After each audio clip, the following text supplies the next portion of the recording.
ये लोग হানসা को तोड़ने का कोशिश करेगा और এই জায়গাতে আমি বলতে চাই এখানে কেউ অ্যালায়েন্স হবে না আর অ্যালায়েন্স হবে না এখানে ত্রিপুরাতে আর অ্যালায়েন্স হবে না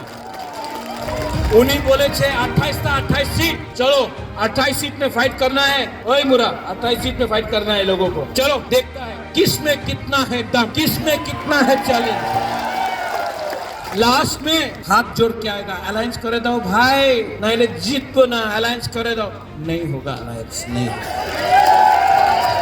और यहाँ में जो सीपीएम में है जितेंद्र बाबू आमी उनार आदर करे हम रिस्पेक्ट करता जितेंद्र बाबू लेकिन सीपीएम पार्टी बीजेपी को नहीं हरा सकता अगर हरा सकता तो असेंबली में हराता एडीसी में हराता 2018 में हराता नहीं हरा सकता आज अगर कोई टिपरासा को जिता सकता है तो वो सिर्फ टिपरा नौथा है तो अपना वोट नष्ट मत करो सीपीएम को हम आदर करता है हम सम्मान करता है लेकिन आज के दिन बीजेपी को चैलेंज करने के लिए पूरा नॉर्थ ईस्ट में अगर कोई पार्टी है तो ये कौन है हाँ हम लोग हैं वी आर द वंस और हमारे पास यूथ है